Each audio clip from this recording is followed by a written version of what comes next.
Yesterday was the longest day of my life. It was a difficult day when nothing went the way I wanted. On my way home, I was stuck in terrible traffic, irritated, exhausted in both body and mind. The moment I stepped into my house, there was only one thing I wanted. I just wanted to have a quiet dinner and rest. But the moment I opened the door, I saw my dog, and next to him, I saw a pair of shoes torn to pieces. My dog had chewed up my shoes again. In that instant, anger surged up inside me. I couldn't hold it back, and I shouted. My dog looked frightened and confused. His tail slowly dropped, and his ears folded back, not even knowing why he was being scolded. But a few hours later, when the house had become quiet, as I looked at my dog sleeping beside me, my anger faded, leaving only one emotion: regret. What is regret? Was it really about the shoes? Probably not. It might have been the time I spent stuck in traffic. It might have been the long meeting that seemed like it would never end. It might have been the message from my boss that arrived right before I left work. The shoes were simply the spark that ignited the frustration inside me. But regret doesn't care about those details. It keeps repeating just one question. What if I had been a little more patient?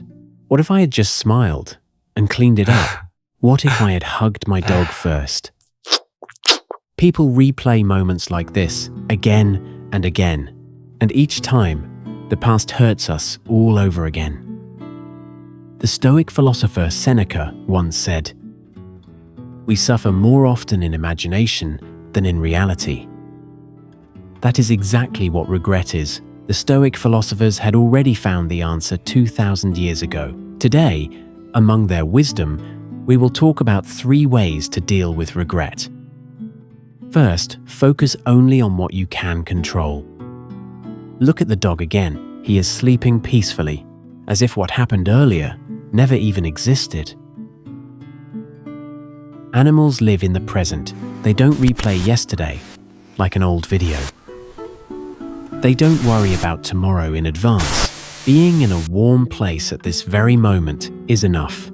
Perhaps that's why dogs forgive so easily. But humans always carry the past with them. Epictetus said, "Every event has 2 handles, one by which it can be carried and one by which it cannot." The fact that you already shouted, the fact that your dog shrank back in fear, those things have already passed.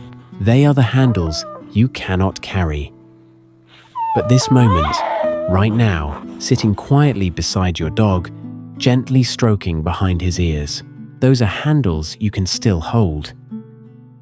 The past is outside our hands, but this moment is still ours to choose. Second, accept things as they are. Marcus Aurelius said, "You have power over your mind, not outside events." The shoes were not the real problem. The real problem was pouring the emotions that had built up all day onto the dog. And at the same time, that is also a very human thing to do. The Stoic philosophers called this Amor Fati, love your fate. Instead of denying what happened or repeating, "Why did I do that?" accept what has already happened as it is and begin again from there. On that day, you lived the best you could. You were tired. You had reached your limit and you broke down. That is not something to be ashamed of. That is what it means to be human. That is why this moment is actually hopeful. What has already happened cannot be changed, but this moment is still yours to choose.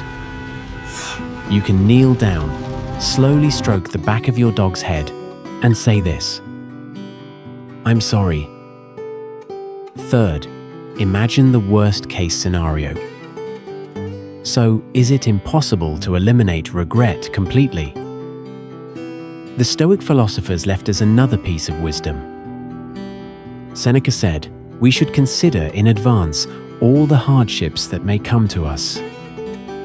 This is called Premeditatio Malorum, anticipating misfortune in advance. In other words, imagining the worst-case scenario. Before you go home today, try thinking like this for a moment. Maybe my dog has made a mess again today. Maybe I'm tired and I might react more sensitively. What will I do then?